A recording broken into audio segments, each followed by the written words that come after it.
Hi everyone and welcome. You're here today with Andy Valkyrie Divine, and today we continue our journey through the chakras. Today we're on day 2 of the crown chakra. And so today we're going to be discussing the deficiencies and excesses that can happen at the level of this particular energetic center. And I'll start by just refreshing our memory about the keywords from yesterday.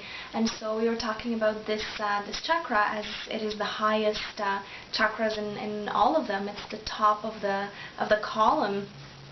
That it's a very heightened state of awareness. So we're talking about awareness, we're talking about understanding, mental capacities, spiritual enlightenment, that idea of connection to the divine, a state of oneness with all, this idea of consciousness, and not just our own individual consciousness, but also that of a collective consciousness that exists. And of course the state of expansion, right? Because as we start from the bottom chakras and we move up, we have this feeling of expansiveness that resides through each of the chakras as we go up. And so today, I'll start by talking about the deficient side of the spectrum in relation to the crown chakra. And so when we experience deficiency at this level, what happens is we have a hard time thinking for ourselves, right? Because it's a very heightened mental state. And so we have trouble asking, we have trouble thinking for ourselves. We always have to ask other people, for advice, for intervention, for help, for anything that has to do with making up our mind about something. We feel as though we cannot do it for ourselves, and we need to rely on other people to do that for us. And so, always asking people, what should I do? Should I do this? Should I do that? These kinds of questions, if they come up all the time, it's obviously normal for us to question ourselves and ask us, what should I do in this situation? Or what's the best thing to do? Or, what would be the best course of action to take if I want this kind of result? Or, those questions are absolutely normal. But if there's an excessive reliance on other people to provide those answers for you, because you cannot figure them out for yourself or by yourself, that shows that this particular center is actually deficient. And so what we're doing there is we're actually relying on others to make decisions for us. And I would like to say too that if we think about the crown, that's nice and dandy, but also at the level of the third eye, this shows an underlying weakness in the third eye as well, because remember I was saying that the third eye is the center for decision making.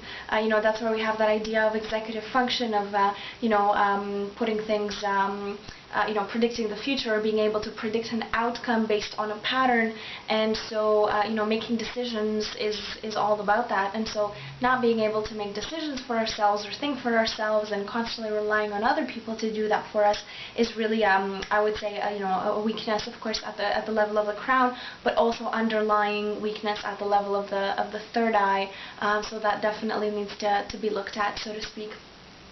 Another thing is that we can experience deficiency in this chakra, when we're really narrow-minded as individuals, or when we have very rigid belief systems. And I say narrow-minded in that there's a certain way to look at things, and you cannot deviate from that. So that's what I mean, that there's a strict, very rigid belief system that is sort of in there, and you do not want to change that for anything in the world.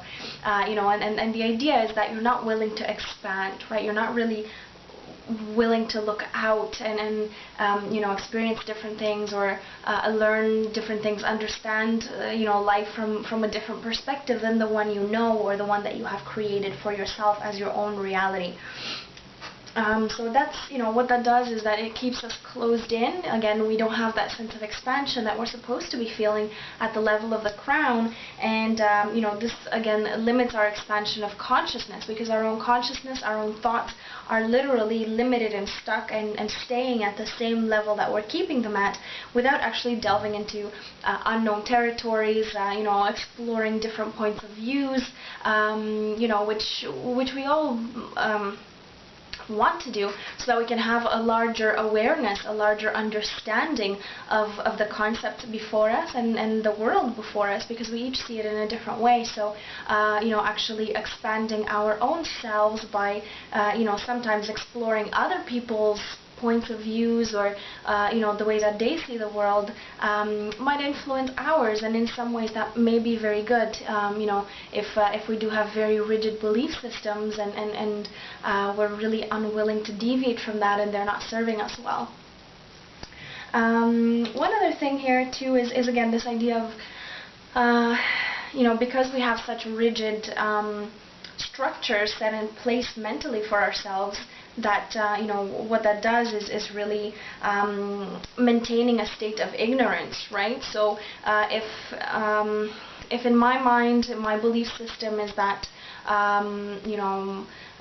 maybe I have something against a certain race, for example, what ends up happening is I'm ignorant to the fact that those people might feel the same way that I do, or that, again, we're all human, so why should it matter that, you're of a different color or whatever, So again, there might be belief systems that are set in place for us that we might have learned, we might have, accumulated from parents, from the ways that we were raised, from school, society, work, whatever, right?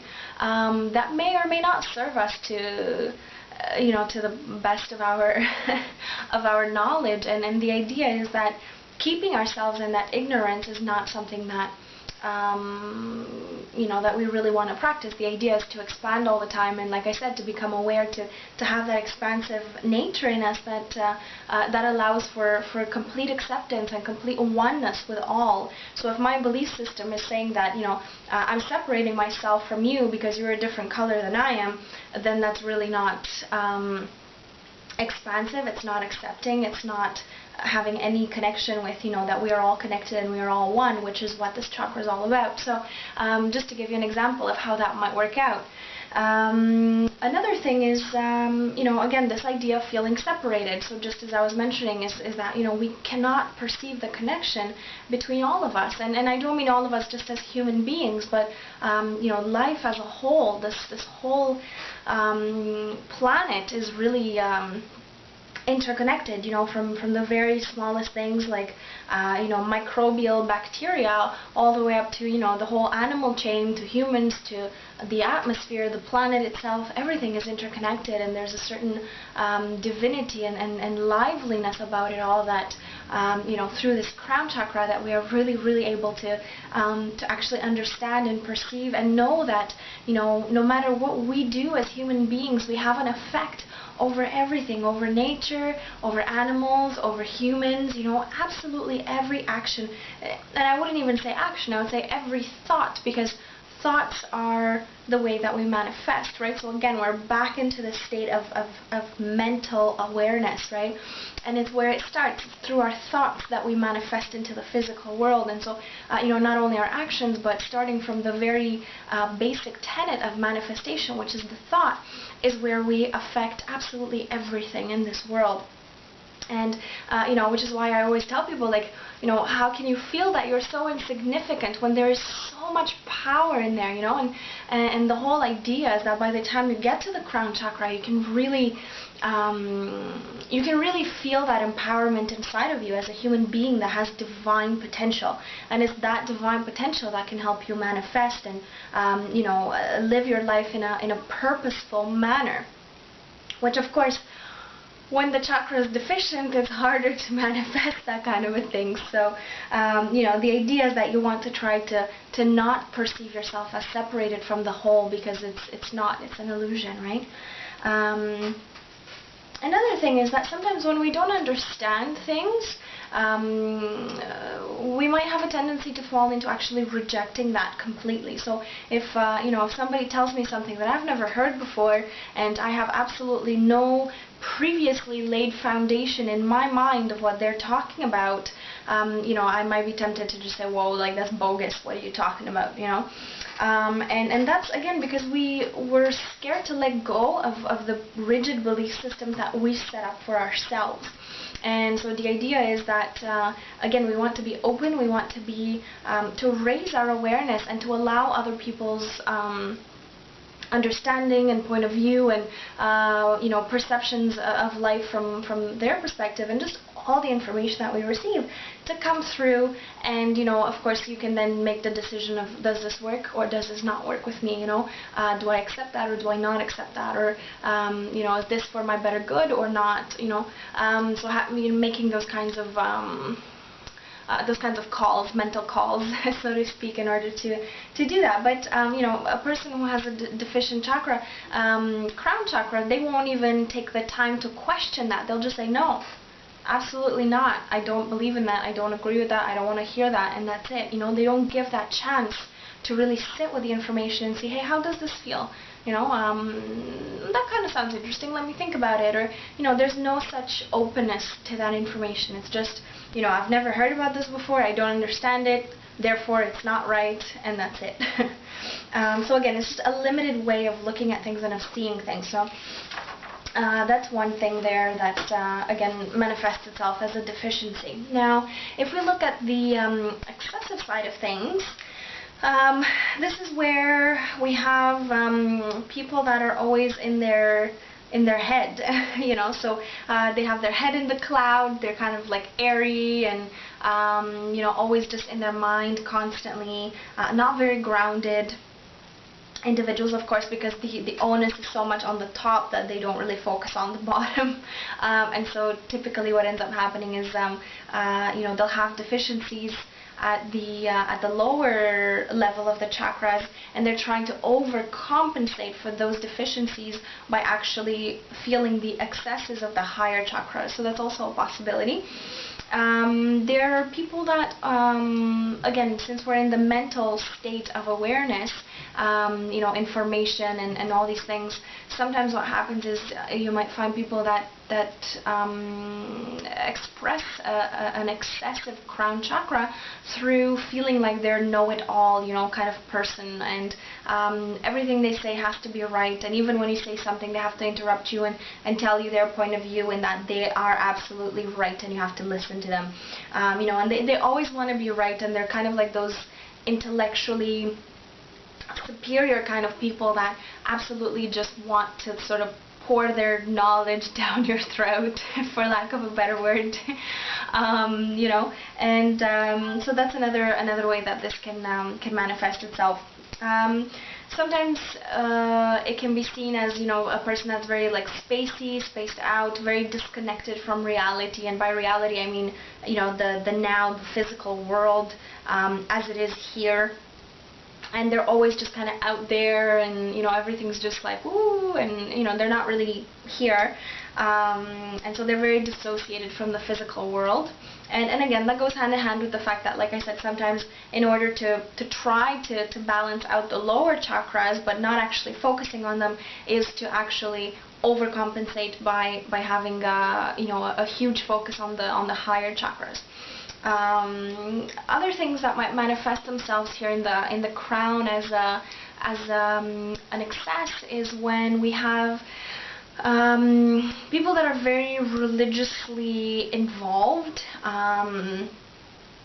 spiritual people who, in their own way of looking at life, they think they have found their truth, and that may very well be their truth, but they also are under the impression that their truth is everyone else's truth, right? And so I'm sure we've seen and we've met a lot of these people, where they're very religiously fixed and they only know that one way and it's their way and it's this religion and that's it. So that's another thing too. It kind of leads into what's called spiritual abuse, in that they're trying to impose their spirituality or their experience of their own spirituality onto you, and what happens is that denies us our own right to experience our spirituality in our own way, which may not be the same way that this kind of a person might want. So and spiritual abuse kind of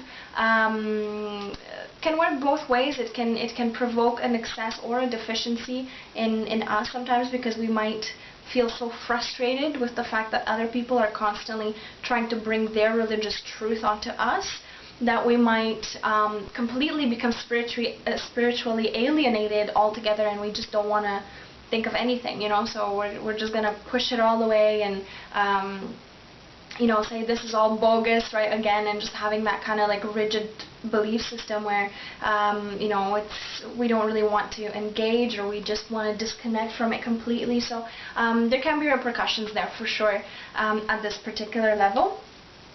And so these are just some of the ways that the crown chakra can manifest itself as a deficiency or as an excess. And again, keeping in mind that it is very possible, and this happens a lot, you know, that sometimes when we're not necessarily dealing with the lower chakras, and we're kind of ungrounded and unbalanced and all over the place, again, that can manifest itself in the head, right? And so we're not really centered, we're not really grounded, we're just kind of all over the place and distracted. And you know, sometimes people that are constantly just searching for, you know, I want to become more spiritual, I want to become more spiritual, I want to become more spiritual, and they're looking outside for that. You know, the problem with that is that actually the spirituality comes from within, and this whole idea of a sense of expansiveness in the crown, you know, is not found outwards. It's actually found from within.